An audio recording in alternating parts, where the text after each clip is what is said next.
Madam మీ పేరు? శ్రీదేవి అండి. శ్రీదేవి. మీరు ఏం చదువుకున్నారు? నేను ఎంకామ్ అండ్ దెన్ చాలా బ్యాంకింగ్ రిలేటెడ్ కోర్సెస్ చాలా చేశానండి. సర్టిఫికేట్స్ అయ్యాను.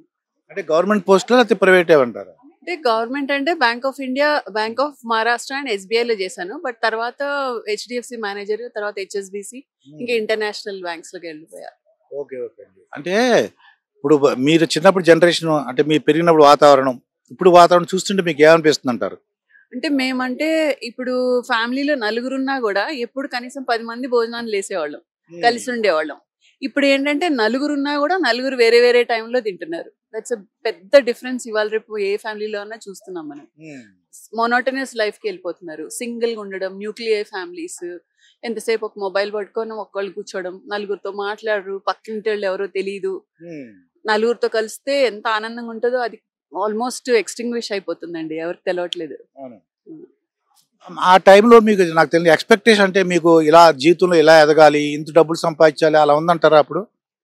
అంటే అప్పుడు తప్పక చుట్టాలు, ఫ్రెండ్స్ అందరితో కలిసి ఉంటాం కాబట్టి ఒక బెంచ్ మార్క్ అనేది ఉంటది. ఎప్పుడు చిన్నగా పోటీ, హెల్దీ కాంపిటీషన్ అనేది ఉండేది. ఇప్పుడు ఏంటంటే మనదే గ్రేట్. ఇప్పుడు చాలా ట్యాగ్ లైన్స్ కూడా make your self happy first, take care of your self అంటారు. ఇంకా మనము మనది నాది కాడికి వెళ్ళిపోయింది. ఇంకా అసలు దానికి కాంపిటీషన్ అనేదే లేదు. కాంపిటీషన్ ప్రతి ఫీల్డ్ లో ఉండాలండి. హెల్దీ, అది మనకి గ్రోత్ కి ఒక బెంచ్ మార్క్, ఒక మోటివేషన్ కింద ఉంటది.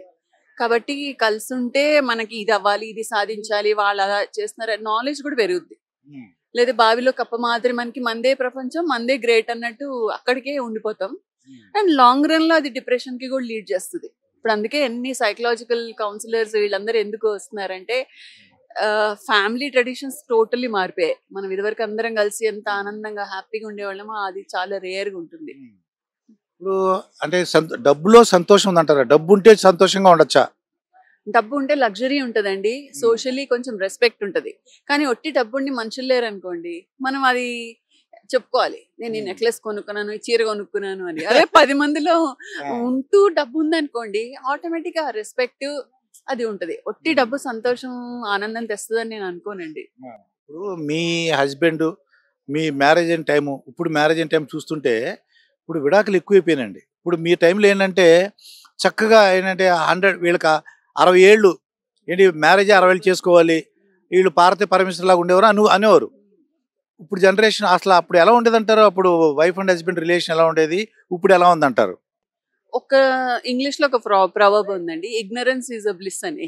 ఇక్కడ ఏంటంటే పెళ్లికి ముందే పిల్లలు ఒకటేమో ఏజ్ కొంచెం ఎక్కువయ్యాకే చేసుకుంటున్నారు. ఆ ఇన్నసెన్స్ అనేది లేదు. అక్కడ అమ్మాయి కూర్చుంటది, ఆవిడ ఇంటీరియర్ సెట్టింగ్ డిజైన్ ఎలా ఉంది, ఫోటోలు బాగా పడుతున్నాయా, వీటి మీద అసలు మన మంత్రాలు ఏంటి, మన పద్ధతులు ఏంటి, అందులో ఉన్న వాల్యూస్ ఏంటి, ఆ స్ట్రెంగ్త్ ఏంటి ఎక్కడ లేదు. అది ఒక రిచువల్ కింద ఉండిపోయి ఏం డ్రెస్ వేసుకున్నాము, ఏం డెకరేషన్ చేసాము, వాళ్ళు ఎంత ఖర్చు పెట్టారు, మనం ఎంత ఖర్చు, దీని మీద ఎక్కువ స్ట్రెస్ ఎక్కువ. సో దేర్ ఇస్ నో, దాంట్లో ఒక శాంక్టిటీ అనేది లేదు. ఏదైతే రిలేషన్ శాంక్టిటీ లేకుండా స్టార్ట్ అవుతుందో అది నిలవడం కూడా కష్టమే ఉంటది కదండి.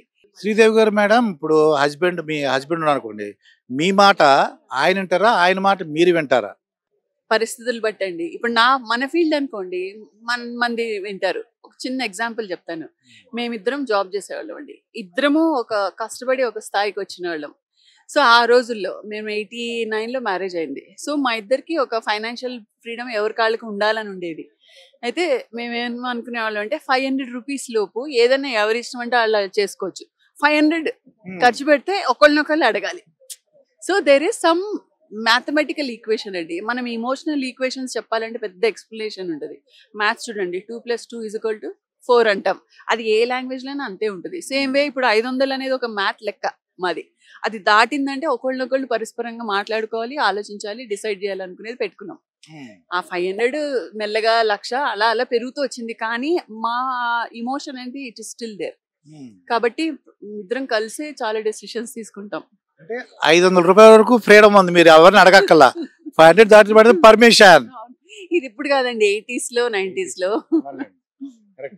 ఇప్పుడు ఏంటంటారు, జనరేషన్ ఎక్కువ విడాకులు తీసుకుంటున్నారు, లేట్ మ్యారేజెస్ అన్నారు, ఎందువల్ల మేడం?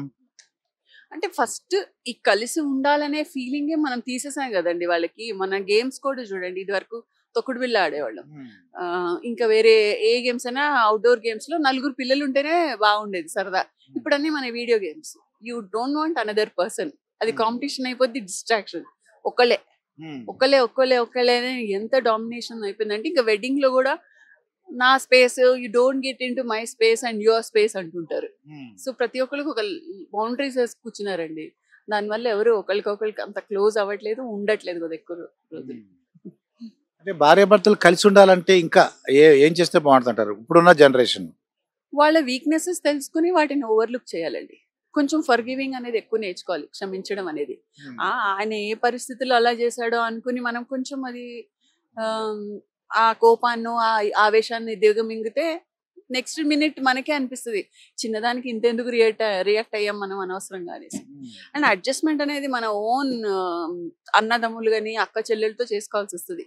ఈయన వేరే ఎక్కడో ఊరు నుంచి, వేరే వంశం నుంచి వస్తారండి మన లైఫ్ లోకి, తప్పక అడ్జస్ట్మెంట్ ఉంటది. వాళ్ళు మన గురించి చేసుకుంటున్నారు కదా అని అనుకోవాలి. బోత్ వేస్ అంతే. మేడం మీ పేరండి? మంజులా. మంజుల గారు. మంజుల గారు ఎంతమంది అండి మీకు పిల్లలు? ఓన్లీ డాటర్, ఒక్కతే కూతురు. ఓ ఒకే లక్ష్మి. ఒకే లక్ష్మి. అంతా ఆడపిల్లలు అన్నట్టు. మీరు లక్ష్మి అంటే మా మామయ్య గారు గుర్తుకొచ్చారు అన్నట్టు. అంటే అందరికి అసలు మగపిల్లలు లేరు.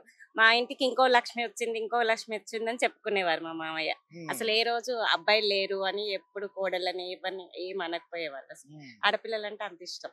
ఎవరు ఫీల్ కాలేదు. అంటే కొంచెం పెద్దవాళ్ళు ఫీల్ అవుతారు కదా మగ పిల్లలు లేరు అన్నట్టుగా. అయితే ఇప్పుడు మీరు ఆడపిల్ల, ఇప్పుడు మీ పాపను పెంచుతున్నారు, ఇద్దరికి తేడా ఒకటి రెండు చెప్పగలరా? అప్పుడు మీ పెంపకం, ఇప్పుడు మీరు పెంచుతున్న పెంపకం. పెంపకం తేడా అంటే ఫర్ ఎగ్జాంపుల్ కోరికలు ఉన్నాయనుకోండి, ఇది జనరేషన్ గ్యాప్. ఇప్పుడు మీరు ఉన్నాయనుకోండి, ఇది శ్రీదేవి గారు చెప్పినట్టు స్పేస్ కావాలంటారు కదా వాళ్ళు. వాళ్ళకు అదొకటి. మామూలుగా అయితే మేమైతే ఫస్ట్ నుంచి మా హస్బెండ్ అయితే ఎప్పుడు చదువుకి ఇంపార్టెన్స్ అన్నట్టు. అంటే నీ డబ్బు అన్నది ఈ రోజు వస్తుంది పోతుంది ఉంటుంది, అది ఫ్లక్చువేట్ అవుతా ఉంటది. కానీ చదువు అన్నది ఎప్పుడు నీ దగ్గర నుంచి ఎవరు దొంగిలించుకోరు, నీ దగ్గర నుంచి వెళ్ళిపోదు. అది ఇంపార్టెంట్ అన్నది చిన్నప్పటి నుంచి తనకు అట్లా చెప్పి పెంచేవాళ్ళం. వాల్యూస్ అంటే ఎప్పుడు కానీ రెస్పెక్ట్ ఎల్డర్స్ కి వాల్యూస్ ఇవ్వాలి, అది మాత్రం బాగా చెప్పి పెంచాం. మీ పాప ఏజ్ ఇప్పుడు ఎంత అండి? పాప ఏజ్ 28. 28. మరి మ్యారేజ్ ఏ టైంలో చేద్దాం అనుకుంటున్నారు? ఆల్రెడీ సెట్ అయిపోయింది, ఇప్పుడు చేస్తాం. అంటే అల్లుడు గారు ఏం చేస్తారు? అల్లుడు గారు ఒకసారి పొజిషన్ చెప్పండి. ఆర్కిటెక్ట్ అండి, వాళ్ళిద్దరు పోతారు ఆర్కిటెక్ట్స్. మా డాటర్ కూడా ఆర్కిటెక్ట్. సో వాళ్ళిద్దరు అంటే మీ పాప 28 అన్నారు కాబట్టి చెప్తున్నాను. ఇప్పుడు ఆడవాళ్ళు పిల్లల కోరికలు ఎలా ఉన్నాయి మీకు ఏమైనా ఐడియా ఉందా? ఆడపిల్లల కోరికలు. ఆడపిల్ల నా కూతురు కొంచెం డిఫరెంటే. అది జనరల్ గా దీని మీద ఉండదు. తను కొంచెం ఎప్పుడు నేచర్ లవర్ అన్నట్టు. తను టైం అంటే చదువు అంటే డిగ్రీ వరకు అయితే ఎవరు ఇప్పటి పిల్లలంతా బిజీ అయిపోతారు కదా, ఏం టైం స్పెండ్ చేయడానికి అంటే ఫ్రీ టైం దొరకదు కదా. ఎప్పుడైతే డిగ్రీ కంప్లీట్ అయిందో అప్పటి నుంచి తను ట్రెక్కర్ అన్నట్టు. ప్రాపర్ గా హిమాలయస్ కి ఎవ్రీ ఇయర్ ట్రెక్కింగ్ కి వెళ్తుంది, ఎవ్రీ ఇయర్ మెడిటేషన్ కి వెళ్తుంది. సో ఎక్కువ నేచర్ లవర్ అన్నట్టు. వాళ్ళతో డిపెండ్ కాదు. అంటే తను ఇండిపెండెంట్ గా తను ట్రెక్కింగ్ కి వెళ్ళిపోతుంటది. మేము బెంగళూరులో ఉండేవాళ్ళం. రీసెంట్ గా అంటే ఒక 3 years బ్యాక్ హైదరాబాద్ షిఫ్ట్ అయ్యాము. సో అక్కడ బెంగళూరులో ఎక్కువ చిన్న చిన్న ట్రెక్కింగ్స్, చాలా ప్లేసెస్ చాలా బాగుంటాయి అన్నట్టు. ఎక్కువ ట్రెక్కింగ్ కి వెళ్తుంటది.